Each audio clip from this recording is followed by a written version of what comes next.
খুব কষ্ট হচ্ছে, একটি সম্পর্ক তোমায় এই মুহূর্তে খুব কষ্ট দিচ্ছে। তুমি অনেক রকমভাবে চেষ্টা করছো এই সম্পর্কটাকে ঠিক রাখার, কিন্তু পারছো না। আস্তে আস্তে এই সম্পর্কটা তোমার হাত থেকে বেরিয়ে যাচ্ছে।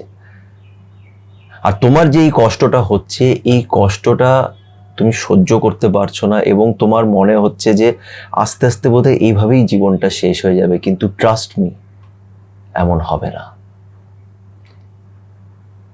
এই সম্পর্কের পিছনে ইউনিভার্সের বা বলতে পারো ঈশ্বরের একটি উদ্দেশ্য আছে। এই মানুষটার সাথে তোমার দেখা কোনো কোইন্সিডেন্স, কোনো কাকতালীয় ব্যাপার নয়। এর পিছনে অনেক কারণ আছে। আজকের ভিডিওটা খুব ইম্পর্টেন্ট, তার কারণ যদি আজকের ভিডিওতে আমি যেই কথাগুলো বলবো সেটা যদি বুঝতে পারো, তাহলে বিশ্বাস করো কষ্ট অনেকটা কমে যাবে, তুমি নিজের লাইফে এগিয়ে যেতে পারবে।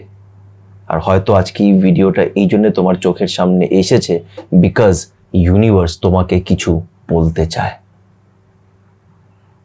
তাই আজকের ভিডিওটাকে পারলে অবশ্যই শেষ অবধি দেখো। তো চলো আর সময় নষ্ট না করে আজকের এই ভিডিওটা শুরু করা যাক। দেখো, কষ্ট আমাদের জীবনের একটা অংশ বলতে পারো। ছোটবেলার থেকে নিয়ে এখন অবধি অনেক রকমেরই কষ্ট তোমার জীবনে এসেছে এবং কষ্ট আসাটা স্বাভাবিক, এটা একটা হিউম্যান ইমোশনস। চোখ থেকে জল বেরানো, এটা একটা হিউম্যান ইমোশনস, এটা আসবে। কিন্তু আজকে এই ভিডিওর মাধ্যমে আমি তোমাদের এটা বোঝানোর চেষ্টা করব যে it's all about your mindset. তুমি যদি কিছু ইউনিভার্সের, যেটা কি বলবো, মানে ইউনিভার্সের কিছু সিক্রেট যদি জেনে যাও, যদি বুঝে যাও যে এই জিনিসগুলো কেন হচ্ছে, তাহলে তোমার কষ্টটাকে হ্যান্ডেল করা অনেক সহজ হয়ে যাবে। তুমি ওইভাবে রিয়্যাক্ট করবে না যেরকম তুমি এখন করছো, বিকজ তোমার রিয়াকশন অনেক বেশি প্রবলেমস ক্রিয়েট করে দিচ্ছে এবং ভবিষ্যতে গিয়ে তুমি আফসোস করবে যে আমি এরকম কেন করলাম। ফর এক্সাম্পল, একটা মানুষ তোমার সাথে থাকতে চাইছে না, তুমি ওকে লম্বা লম্বা মেসেজ পাঠাচ্ছ, ও সেটার কোনো রিপ্লাইও দিচ্ছে না, তোমাকে একদম ডিরেক্টলি ইগনোর করছে। একদিন গিয়ে তুমি বুঝতে পারবে যে কেন ওকে এত বড় বড় মেসেজেস পাঠিয়েছি, না পাঠালেই হতো। কেন তুমি পাঠিয়েছিলে? বিকজ তোমার রিয়াকশন, ইমোশনস আছে, সেই ইমোশনসটাকে যেহেতু তুমি হ্যান্ডেল করতে পারছো না প্রপারলি, তোমার রিয়াকশনসগুলো খুব অদ্ভুত টাইপের রিয়াকশনস তুমি পাঠিয়ে দিচ্ছ, আননেসেসারি, যেগুলো কোনো প্রয়োজন নেই সেরকম রিয়াকশনস পাঠাচ্ছ, আর তাতে কমপ্লিকেশনস আরও ক্রিয়েট হয়ে যাচ্ছে।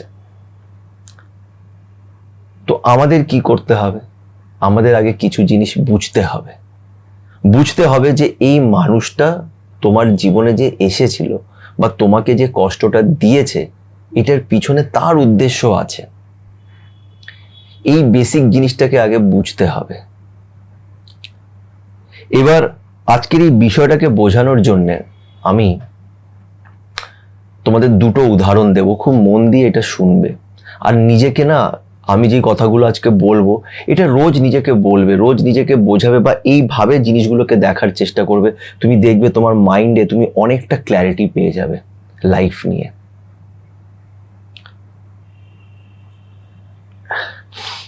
এবার বিষয়টা শুরু করি। দেখো,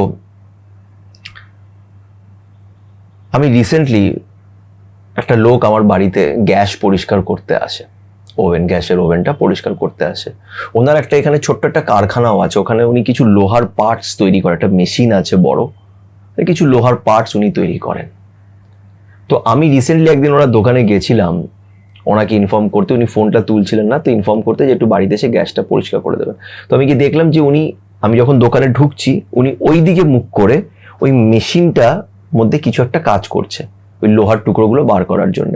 তো আমি কি দেখলাম, উনি ওখানে একটা বোতাম টিপলে, এমনি করে গিয়ারটাকে নাড়ালো, মেশিনটা চালু হলো। মেশিনটা যেই চালু হলো, মেশিনটা গিয়ে না, মেশিনের মধ্যে অনেকগুলি ছোট ছোট ছোট ছোট পার্টস আছে, প্রত্যেকটা পার্ট ওকে ঠেলছে, একে ঠেলছে, এরকম ভাবে ঠেলে ঠেলে ঠেলে ঠেলে ঠেলে ঠেলে ওই একটা বেল্টের মতন ছিল চাকার মধ্যে লাগানো, সেটা ঘুরতে শুরু করলো আস্তে আস্তে, গজ গজ গজ গজ গজ গজ গজ করে জোরে করে ঘুরতে শুরু করলো।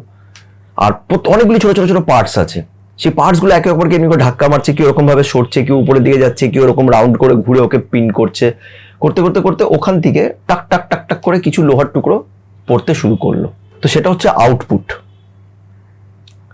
এবার দেখো এখানে একটা খুব ভাবার বিষয় আছে, সেটা হচ্ছে যে এই যে ছোট ছোট ছোট ছোট ছোট ছোট পার্টস গুলো আছে এই মেশিনটার মধ্যে, এই বড় একটা মেশিন, এই মেশিনটার মধ্যে যে এই ছোট ছোট পার্টস গুলো আছে, এই পার্টস এর মধ্যে যদি একটা পার্টও কাজ না করে তাহলে কিন্তু এই লোহার টুকরোটা বেরোবে না, আউটপুটটা আসবে না।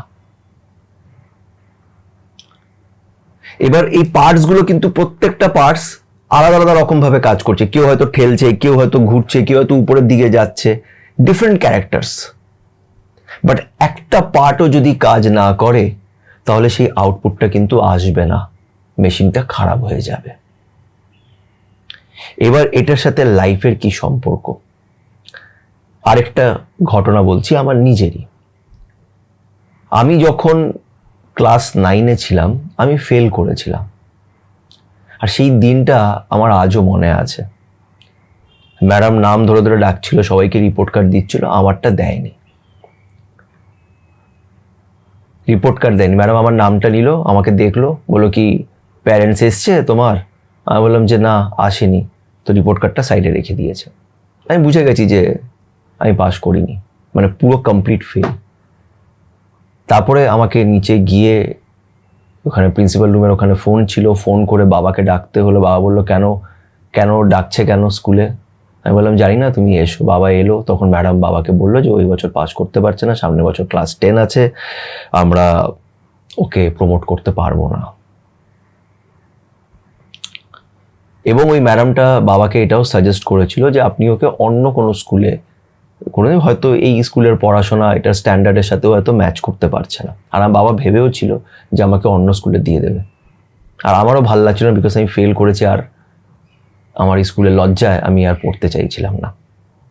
আমি সেদিন খুব কষ্ট পেয়েছিলাম, আমার বাবাকে দেখে অ্যাকচুয়ালি আমার খুব কষ্ট হয়েছিল, খুব কষ্ট হয়েছিল। আমি ভগবানকে তখন খুব একটা এমনি মানতামও না, কিন্তু কষ্ট হলে ভগবানকে গিয়ে গালাগালি করতাম। কিন্তু বিশ্বাস করবে না, আর এটা তোমাদের সবার সাথে এরকম অনেক রকমের ঘটনা ঘটে থাকবে, যদি মনে করে দেখো এরকম হয়ে থাকবে। আজকের এই ডেটে আমি এটা গর্বের সাথে বলতে পারি যে খুব ভালো হয়েছে আমি ফেল করেছি, খুব ভালো হয়েছে সেই কষ্টটা পেয়েছি। বিকজ আমি যদি ফেল না করতাম তাহলে আমি সেই মানুষদের সাথে আমার দেখা হতো না, আর আমি ফেল করে যদি ওই স্কুলেই আবার না পড়তাম তাহলে আমার তাদের সাথে দেখা হতো না যারা আমার জীবনটাকে পাল্টে দিয়েছে, যারা আজও আমার সাথে আছে। আর আজ হয়তো আমি এখানে এই সাথে সুমন্ত হয়ে চ্যানেলটা চালাতে পারতাম না। এবং এই জায়গায় যেখানে আজকে আমি বসে আছি, যেখানে তোমরা এতজন আমার কথা শুনছো, আমাকে কন্ট্যাক্ট করো, আমাকে এত ভালোবাসা দিয়েছো, এই ভালোবাসা, এই মান সম্মান আমি কিছুই পেতাম না যদি আমি ফেল না করতাম। এবং ফেল করার পরেও যে লাইফে কিছু ঘটনাগুলো হয়েছে সেগুলো যদি না হতো আমি আজকে এখানে আসতে পারতাম না। এবং একটা খুব বড় কথা বলছি, এটা বলতে আমার খারাপও লাগে, কিন্তু এটা লাইফের রিয়ালিটি। আমার বাবা তারপরে মারা যান আমি যখন ক্লাস 10-এ পড়ি। যখন আমি 9 পাস করে, সেকেন্ড টাইম 9 পড়ে পাস করে যখন ক্লাস 10-এ গেছি, যখন 10-এ যাওয়ার পর আমার বাবা মারা গেছিলেন। যে বাবা যখন মারা গেছিল তখন মনে হয়েছিল যে জীবনটা এখানেই শেষ, পুরো জীবনটা শেষ। কেন আমরা সত্যি কিভাবে এগোবো জানতাম না। আমার মা খুবই সাধারণ একটা মানুষ, বাইরের কিছুই সে জানতো না। তা আমি আমার দিদি কিছুই জানতাম না যে কিভাবে কি করব। এই কলকাতা শহরেও আমরা খুব একটা চেনাশোনা ছিল না, 5 বছরই হয়েছে আমরা এখানে থাকতে শুরু করেছি। তো খুব কষ্টের একটা সময় ছিল। কিন্তু আজকে আমি এটা বলতে পারি, যেটা বলতে হয়তো খারাপ লাগবে কিন্তু এটাই সত্যি, যে এই যে আমার বাবা মারা গেলেন, বাবা যদি বেঁচে থাকতেন বা যদি বাবা এরকম ভাবে না চলে যেত তাহলে অনেক কিছুই যেটা আমি শিখতে পেরেছি তারপরে, যেটা আজকে আমার জীবনের সাকসেসের পিছনে কাজে লাগছে, সেগুলো আমি কিচ্ছু শিখতে পারতাম না। তাহলে তোমাদের এটাই বোঝানোর চেষ্টা করছি যে লাইফে প্রত্যেকটা ইভেন্ট ইম্পর্টেন্ট, এবং সেই ইভেন্টটা তোমাকে এগিয়ে নিয়ে যাওয়ার জন্যে তোমার লাইফে সেইগুলোকে পুট করা হয়েছে। প্রত্যেকটা ক্যারেক্টার যেরকম সেই মেশিনের মধ্যে প্রত্যেকটা পার্টস তার একটা উদ্দেশ্য আছে। একটা পার্টও যদি কাজ না করে বা একটা পার্টকেও যদি আমি সরিয়ে দিই, তাহলে কিন্তু সেই আউটপুটটা বেরোবে না যার জন্য ঈশ্বর তোমাকে তৈরি করছে। এটাকে বুঝতে হবে। আজকে তোমার লাইফে যে কটা মানুষ আসছে তার পিছনে কিছু উদ্দেশ্য আছে, কিছু ভালো আসবে, কিছু খারাপ আসবে, কিন্তু প্রত্যেকটা মানুষ তোমাকে কিছু শিখিয়ে তারপরে যাবে। কিছু মানুষ তোমার জীবনে ভগবানের রোল প্লে করবে, যেরকম আমার জীবনে অনেকজনই ভগবানের রোল প্লে করেছে। তারা না থাকলে আমি নিজের জীবনে এগোতে পারতাম না। তারা ভালো ছিল, তারা আমাকে অনেক রকমভাবে সাপোর্ট করেছে এগিয়ে নিয়ে যেতে। এবং অনেক খারাপ মানুষও এসছে। খারাপ বলতে তারা আমার সাথে খারাপ করেছে বা তাদের কিছু ব্যবহারের জন্য আমি কষ্ট পেয়েছি, আমি তাদের খারাপ বলছি না। আমার লাইফে তারা ব্যাড ক্যারেক্টার প্লে করেছে অর নেগেটিভ ক্যারেক্টার প্লে করেছে, বাট দ্যাট ওয়াজ নেসেসারি।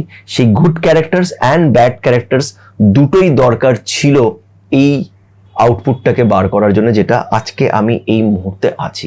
তাই যখন তোমার নিজের লাইফে কষ্ট হবে, যখন তুমি কষ্ট ফিল করবে কোনো একটা মানুষের জন্য, মনে রেখো এই কষ্টটা পার্মানেন্ট নয়। কষ্ট হচ্ছে, সেটাকে হতে দাও। কান্না পাচ্ছে, চোখের জলগুলো বেরোতে দাও। চোখের জল অনেক সময় আমাদের ভেতরে জমা দুঃখগুলোকে বার করে। দ্যাট ইজ ওকে, তাকে বেরোতে দাও, আটকেও না, সেটাকে জোর করে চেপে রাখার চেষ্টা করো না। কষ্ট হবে, আমরা মানুষ। জানোয়ারদের কষ্ট হয়, আমরা তো মানুষ, আমরা তো হিউম্যান ইমোশনসটাকে আরো গভীরভাবে বুঝতে পারি। তো অবভিয়াসলি আমাদের চোখে জল আসবে। একটা মানুষ যে আমাকে ছেড়ে যাচ্ছে, তার প্রতি আমার একটা মায়া ছিল, তাই কষ্ট হচ্ছে। কিন্তু কষ্টটাকে এইভাবে দেখো যে ঠিক আছে, কষ্ট হচ্ছে, ইটস ওকে, কিন্তু আমি জোর করে জিনিসগুলোকে কন্ট্রোল করার চেষ্টা করব না। যেটা হচ্ছে সেটাকে সেইভাবে হতে দাও।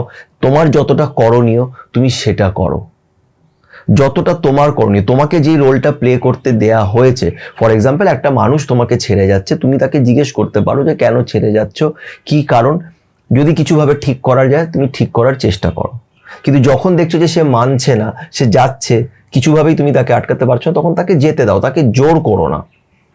বিকজ এটা এইভাবেই সেট করা। আর তুমি বিশ্বাস করবে না, যেই জিনিসটা নিয়ে তুমি আজ কাঁদছো, কালকে গিয়ে তোমার জন্য সেটা একটা জাস্ট সাধারণ একটা ঘটনা হয়ে যাবে। বিকজ আমি আজকের ডেটে এটা রিয়েলাইজ করেছি যে মানুষের জীবন আস্তে আস্তে পাল্টাতে থাকে, আর আমরা এক ফেজ থেকে আরেকটা ফেজে যেতে থাকি। আমি যদি এখন এখানে বসে আমার এখন যা ফেজ চলছে, এই ফেজটা নিয়ে যদি যখন আমি স্কুলে পড়তাম বা আমার যখন বাবা মারা গেছিলেন, ওই সময় ফেজটা যদি মনে করি, আমি রিলেটই করতে পারি না যে ওই সময় কি ওটা সত্যি সুমন্ত ছিল নাকি এটা রিয়েল সুমন্ত। বিকজ ওই সুমন্তর সাথে আমি কানেক্টই করতে পারি না।